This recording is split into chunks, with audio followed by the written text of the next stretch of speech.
Coming up on One Detroit, we are at the Detroit Policy Conference hosted by the Detroit Regional Chamber. There are hundreds of people here to talk about driving the innovation economy in Southeast Michigan. Just ahead, we are going to hear from top business and policy leaders about attracting innovative businesses and talent to Michigan. Stay right there. One Detroit is next. From Delta Faucets to Behr Paint, Masco Corporation is proud to deliver products that enhance the way consumers all over the world experience and enjoy their living spaces.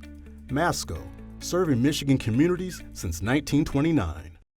Support also provided by the Cynthia and Edsel Ford Fund for Journalism at Detroit PBS.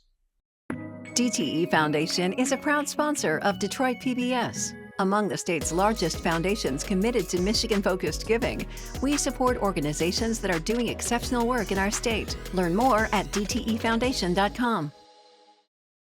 Nissan Foundation, and viewers like you.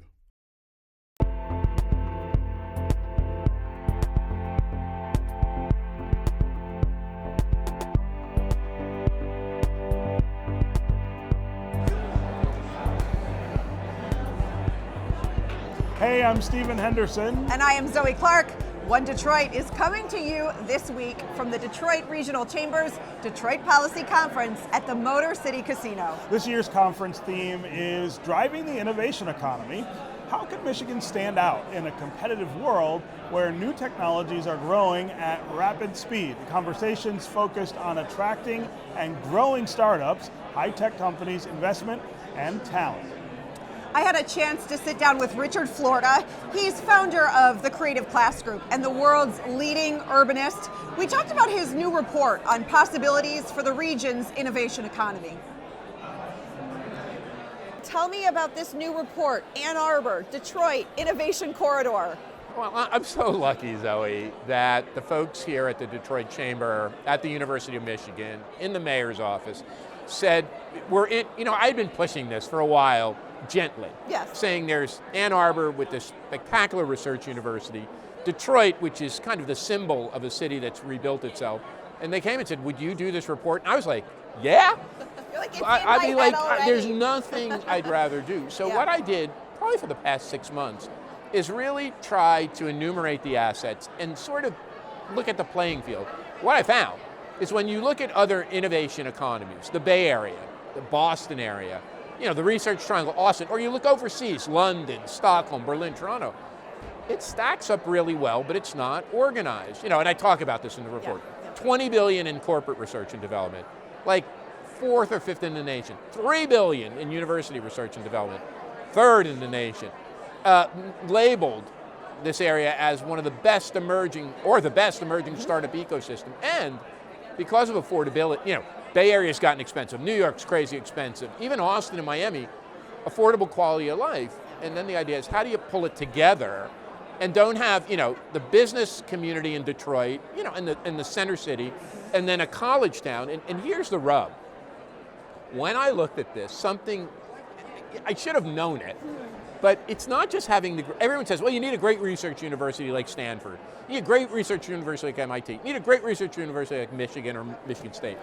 What I noticed in every one of these places, it's a great college town and a great city, right? It's not San Francisco, it's Palo Alto, right, where Stanford was, right, and San Francisco. Yeah. It's not Boston, it was Cambridge, little town, college town, and Boston. Research Triangle has 2, Durham and Chapel Hill with Raleigh, Boulder and Denver. And then I said to myself, this is a no-brainer. Right. You have both components and more, you got to put it together. I'm curious about if, in your mind, having read the report, one of the things I did notice is a lack of sort of policy prescriptions, right? So I want to allow you a magic wand here, Richard Florida, and if you were allowed to pass, whether it's one piece of legislation, get these stakeholders to do one thing right now, to take what you've put together and really try to start building the, what needs to happen, what would that be? I would say there's 3. Okay, you get 3 magic wands. Okay. And I didn't want to prescribe this in the report because I'm an outsider. I'm not part of this. People like me, but I wanted the environment, the stakeholders to figure this out and this be a spur. But now you put me on the spot. First thing is they need to get organized. And I know the chamber wants to do this, the university, but they need to find a group. I don't want to prescribe who's on that, which universities, all the universities, but they need a group of business, university, and civic leaders to work this problem. I called it a Detroit Ann Arbor Innovation Alliance. Call it what you will. I don't want to dictate it. They need that. Number two, and this came up in every conversation, you said it. It's hard sometimes to get between when you're visiting your friends. Yeah. We need better transit. Transportation. I mean, when that was said this morning, folks, the room broke into applause. That was the only applause line that someone on my panel said, we need transit. Yeah. We need transit. Now, I have 6 nieces and nephews at the University of Michigan. It's a schlep to get here. They take the bus, they go in a car, they go in an Uber. Transit, making this seamless the way it is in Boston, New York, the Bay Area. The third one that came up, there's a lot of conversation about advanced mobility. Obviously with the auto industry, Michigan Central, the computer scientists, the AI people. But we talked a lot with the business leadership here about a second thing, urban innovation. This is the place that has rebuilt itself. Michigan Central is it's the shining example for the world. What if we thought about new building technology, new construction technology, new ways of building communities, new ways of using artificial intelligence, new ways of connecting people through new mobility? This could be the test bed for a whole new ways of placemaking in city building. So those would be my 3. Zoe, our colleague Nolan Finley and I had a chance to talk with some of the guest speakers here at the conference, and we talked to them about attracting business investment and talent in a highly competitive industry. Take a look. I'm here with Khalilah Pluszczynski, Chief Operating Officer of Michigan Central. Welcome. Thank you for having me today. So we think about Michigan Central, we think about the train station, but it's a much bigger campus. Can you tell us what's going on in that area around the train station and what you hope to accomplish? So Michigan Central is 30 acres. It is a combination of, right now we have 4 buildings in that area. So the train station obviously is the center point and the iconic building. But there's the book depository, which is the hub of innovation. We have a garage that is used as a testing site and a laboratory. So it's not just a standard garage, but it has enough equipment where you can test future in charging solutions in there, wireless charging solutions. And then we have some other buildings and a lot of future development that will be planned. Are you hitting your marks in terms of the sort of companies you wanted to attract, the sort of tenants you were seeking? Yeah, I think we've made great strides in the innovation and the startups. So for us, this is about creating a central hub where you have founders, industry partners, and academics all working together, because that's how difficult these problems are. When you're looking at new mobility systems or trying to transform an industry, you need all of those players. And so from the startup perspective, we've partnered with New Lab and other accelerators, and we are at about 135 to 140 companies that have come to Detroit. So this isn't all Ford Motor Company? It's not. We have 2 areas of Ford Motor Company that have taken space in the station, and those are because the work that they're doing is really on that edge of breakthrough technologies. There's other companies, though, that we have right now as working as part of the membership. And I think over time they may take space. It's like a puzzle of how do you get the right balance between the startups and the industry. And so the idea is that these companies will collaborate, given their proximity to one another. You'll put them together and watch them work. I think it's more of an orchestration. Okay. Because if you think about the way the automotive industry has done innovation for years, it's been very insular. And if we're going to transform the industry with these breakthrough technologies, you need to have different players in there, and that cross-sector collaboration becomes really important. I'll use propulsion systems as an example. You need to have technology, you need to have the automotive companies, you need to have energy companies, and you need to have urban planning, because where does the infrastructure go? And collaborating on that gets you to a faster result. You have what's happening at Michigan Central, the Henry Ford project, other things that are going on, the District Detroit developing. It feels like we're on the launching pad here.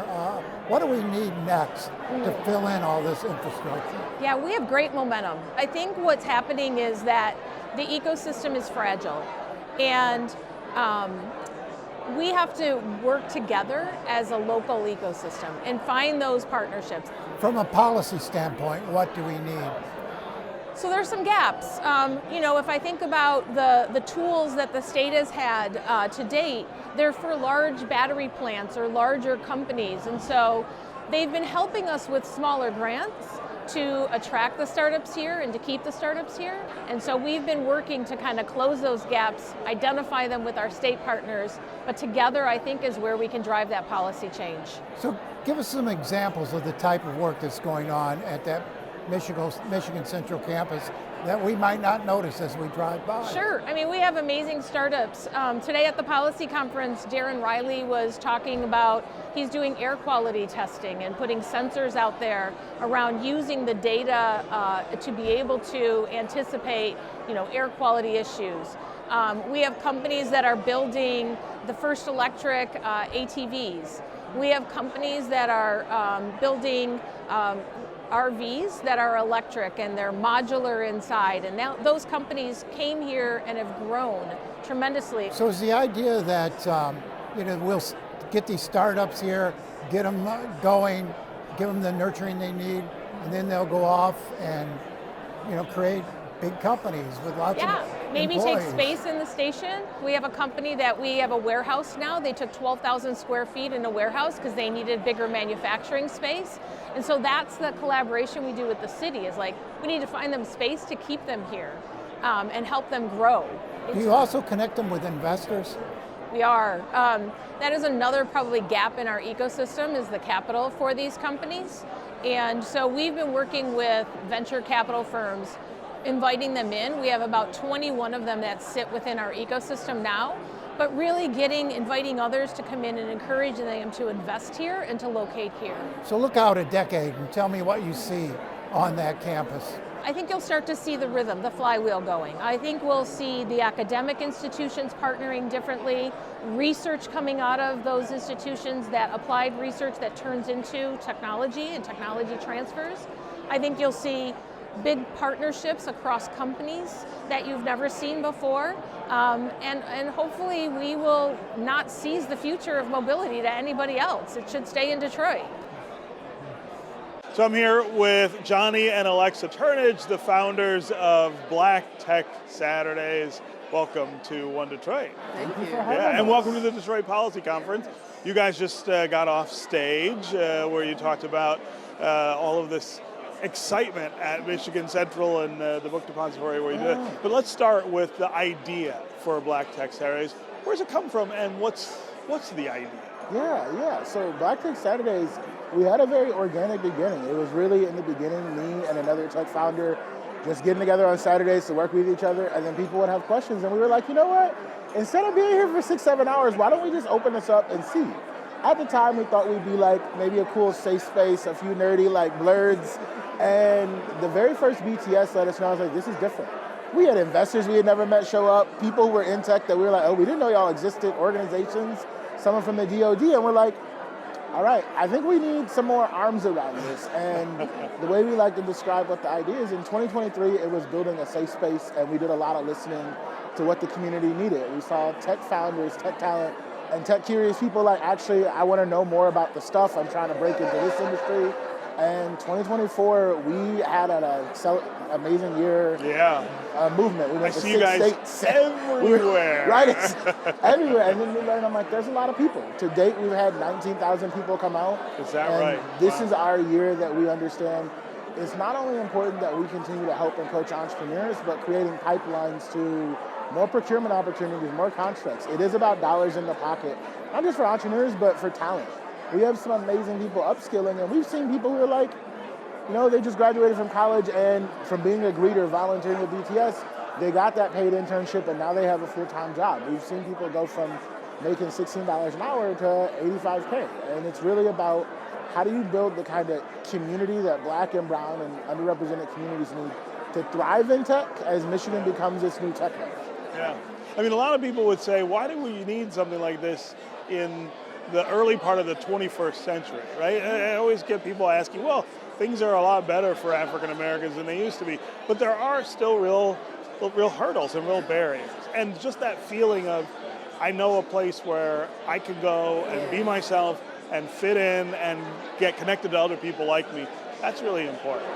It's super important. I remember when me and Johnnie went to one of our first tech events, we were the only underrepresented founders in the room, and we're like, okay, well, what does it look like for us to come together? BTS is about anybody. I don't care if you're black, white, yellow, red. It's an inclusive space where we can all come together to learn and grow and really drive innovation at a different level. We are building some of the most resilient professionals, entrepreneurs, and tech-curious people who are just getting to their next milestone through workshops, through true access to new information. And that's what's been, I think, our guiding light, just focusing on the people, and we're deeply passionate about building those founders.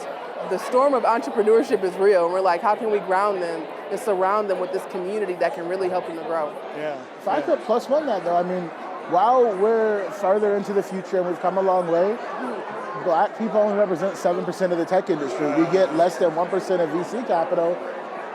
Banking loans aren't actually that easy for entrepreneurs to get. So I'm like, the capital's not there, the positions are harder because you're the only one. The reason BTS came sticky is I'm like, even if you're working in corporate America, you have a community to go to on the weekend to meet some other people who do what you do. And maybe during the week you all meet up at a coffee shop, or we've had people, they're going through courses together, they've taken on projects together. I'm like, it's just different when you have that power in the community. I think Doug's song touched on it, really powerful. The social capital is one of the most important parts of building an innovation community. Yeah. So innovation community. I want to talk about innovation because I think, this is Detroit. This is in many ways a huge center of innovation. It has been for a long time. When you say that word though, what do you guys mean by that? What is innovation? What is innovative? And why is that so important? So when I say innovation, I think about innovation's a word everybody throws out, but it's really a tool to get to something. And I think here in Detroit, innovation's about how we're getting towards prosperity and increased productivity. How are we going to do things and level the fact that I'm like in Detroit, the median income is $33,000, $34,000, and I'm like, an innovation community is solving a problem, and the problems we have to solve in Detroit are great. We have to make sure there is prosperity for all, and people can see themselves in the future. So we have a much more broader term. It's not just the entrepreneurship service organizations or government, but how do we build prosperity for all and use technology as a vehicle to do that? Yeah. What about you? What's innovation? When I think about innovation, I just think about the fact that sometimes we forget as we approach Black History Month, Black and brown people have been building innovation, building tech tools for our country for generations. And we have some of the coolest, dopest people here in Detroit. When I think of Carla Walker Miller, when I think of David Tarver, who has been building groundbreaking things at the ground level, I just think of that. That's what I think of when I think of innovation. And we have to remind our community, hey, we've been doing this. These ideas that you've had in your head, let's see if we can cultivate that. What does discovery look like in those situations to get you to your next step? And I'm joined now by Doug Song. He is the co-founder and president of the Song Foundation. So good to have you here. And Khalilah Burt Gaston, executive director of the Song Foundation. So good to talk to you again. So Doug, I want to start with you. This whole conference, right, we're talking about an innovation economy. I'm so curious from you, who literally is sort of like the definition of innovator. What does that mean when you think about Michigan having an innovation economy? I call innovation the commercialization of invention. Mm-hmm. We have a very strong business sector, and we have a very strong research and educational sector that can connect to go produce these companies. Now that said, entrepreneurship, right, is much more than just that. And there's a path around research, commercialization, all that stuff is well trod by, certain set of folks. But really, the goal is to make sure that every Michigander has the opportunity to build a high-growth, high-wage business. Right. And so we talk about that, and we want to make sure that every Michigander is able to do that. Khalilah, we're going to talk a little bit about what the foundation does to help that. But I'm curious right now about the paths that you see for the future of Michigan, so that every Michigander, what does that need to look like so that can actually happen? An imperative for us is to diversify our economy. Yeah. And diversity is strength, and we have a challenge where we're victims of our own historical success with industries that produce, again, some heavy reliance on very specific sort of economies, when really we have a rainforest, right, of all these amazing companies and people and resources, rich in intellectual capital, rich in human capital, even rich in financial capital. Yeah. But we have a challenge in that, there's still a gap of what I would say is social capital. Yeah. To connect the dots and make sure that those things don't stay siloed the way they are sometimes here today. Yeah. And tell me a little bit, I mean, we've talked about this before, but how the foundation is helping to try to fill those gaps and make those connections? Yeah, I mean, I think the first way that we've done it, obviously, is through some well-placed investments. So you heard today from Black Tech Saturdays, that was one of our first grants to really help Johnnie and Alexa launch BTS as well as grow it. But a part of what we've also been doing is really working to demystify tech. I do think that a lot of people, whether you're in government or you're in philanthropy or even education, don't understand what tech is, don't really understand the pathways and how we get from where we are now to where we need to be as a state. And how we make it inclusive. Like That's we've talked right. about this too, how we make sure that there's a quality angle to all of this, which I know is something that the foundation really works towards as well. We really believe that we need to make more pie in Michigan. And so shared prosperity and collaboration is one of our values, and it's something that we talk about, but something that we do. So we've been convening tables with foundations all across the region. We've also helped to bring together cross-sector partnerships with business, philanthropy, government. Doug talked a little bit about our Midwest Innovation Roadshow, where we really got to see what other cities and states are doing in the Midwest, and I think that was eye-opening, because here in Michigan, sometimes we think that we're still where we were about 20 or 30 years ago, but we do need to make some improvements. Well, to that point, I'm curious about what you heard during this roadshow. Where does Michigan stack up? We're rich in all the ingredients, right, to produce a very rich ecosystem.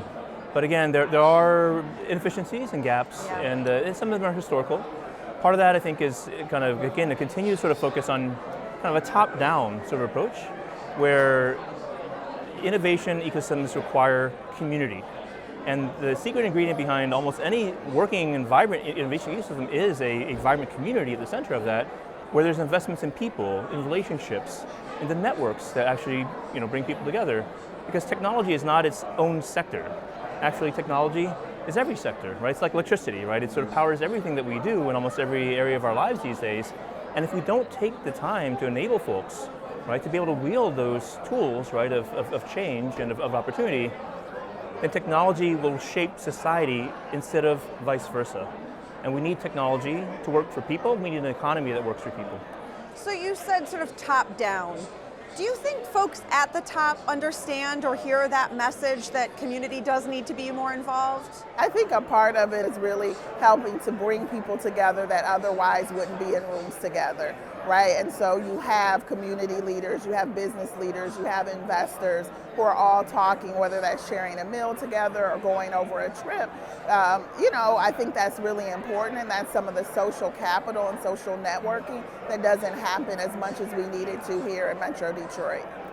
What happens to the state if we don't get on board, right? Like, I'm not looking for some dire prediction, but like, what will the state continue to look like? We've had conversations about population loss, about other states getting, folks coming in, starting these businesses. What happens if we don't get on board? Well, I have a 13-year-old daughter who says that living in Michigan is like watching a dinosaur become extinct.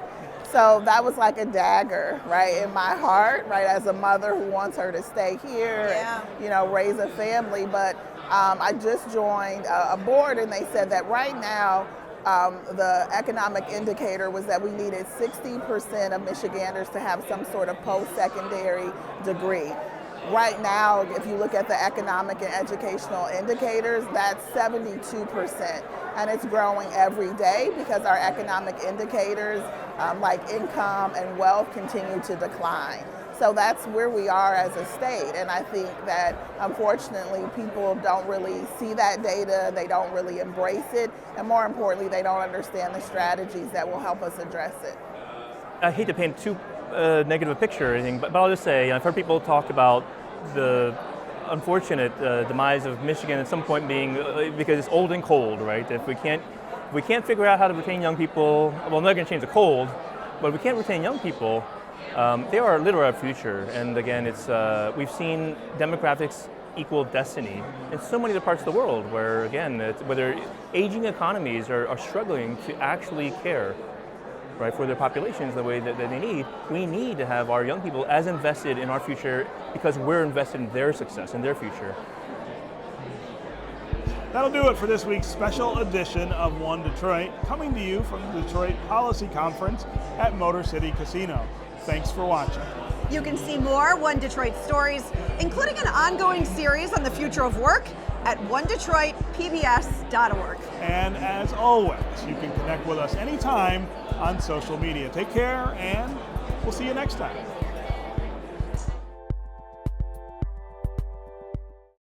From Delta Faucets to Behr Paint, Masco Corporation is proud to deliver products that enhance the way consumers all over the world experience and enjoy their living spaces.